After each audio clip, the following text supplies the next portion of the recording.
జవాబు చెప్పు. మీ చేతగానితనం, మీ బలహీనత, మీ మౌనము,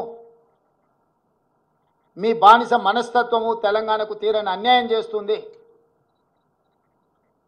మోడీ గారు ప్రధానమంత్రి పదవి కోసము 48,21,000 కోట్ల రూపాయలను బీహార్కు, ఆంధ్రప్రదేశ్కు తాకట్టు పెట్టినట్టు కేంద్ర మంత్రి పదవి కోసం కిషన్ రెడ్డి తెలంగాణ హక్కులను మోడీ గారి దగ్గర తాకట్టు పెట్టి తెలంగాణకు అన్యాయం చేస్తున్నాడు.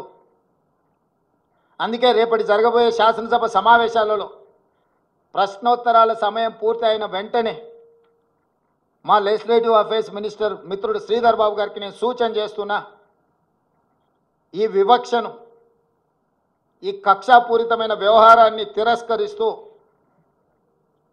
తెలంగాణ హక్కులను కాపాడడానికి శాసనసభలో చర్చించి తీర్మానం చేసి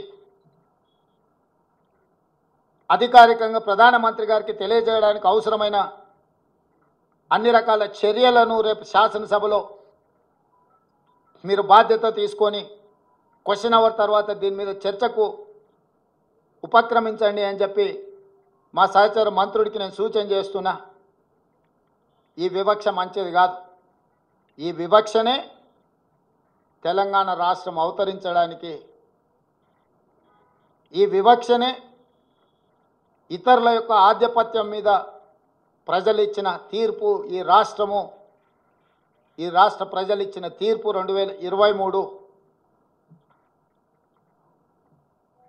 మళ్ళీ మీరు తెలంగాణ ప్రజలను మళ్ళొకసారి కార్యాచరణ చేపట్టే విధంగా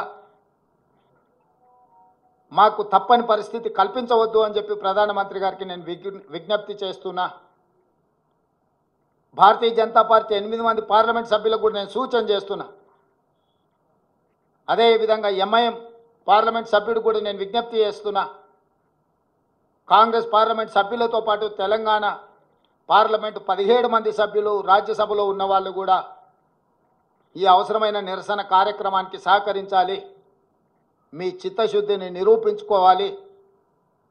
రాష్ట్రం యొక్క హక్కులను, రాష్ట్రం యొక్క అనుమతుల కోసం రాజకీయాలకు అతీతంగా అందరం కలిసికట్టుగా నిలబడి కొట్లాడాల్సిన సమయం, సందర్భం వచ్చింది.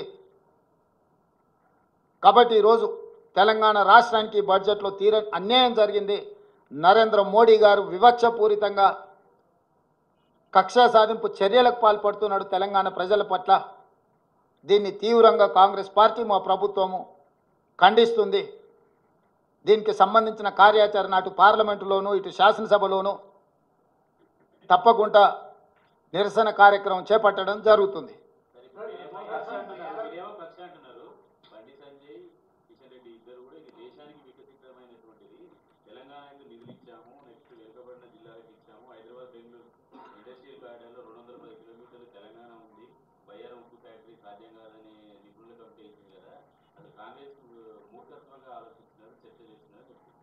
అంటే బానిసల నుంచి ఇంతకు మించి మీరేమో ఊహించలేరు, మేమేమో ఆశిస్తలేము. బానిస మనస్తత్వం కాబట్టి ఈ రకమైన ఆలోచన చేస్తారు. బానిసలుగా కాకుండా తెలంగాణ పౌరులుగా వాళ్ళు ఆలోచన చేస్తే పరిష్కారం దొరుకుతుంది. పోలవరం కట్టడానికి 1000 కోట్ల రూపాయలు ఇచ్చినప్పుడు పాలమూరు రంగారెడ్డి ఎత్తిపోతలకు ఎందుకు ఒక్క నయా పైసా కూడా ఇవ్వలేదు? కిషన్ రెడ్డి గారు సమాధానం చెప్పగలరా? ఐటీఐఆర్ కారిడార్లో 1000 కోట్ల రూపాయలు పెట్టుబడి పెడితే లక్షలాది ఉద్యోగ అవకాశాలు, ఉపాధి అవకాశాలు ఉన్నప్పుడు ఎందుకు అనా పైసా ఇవ్వలేదు?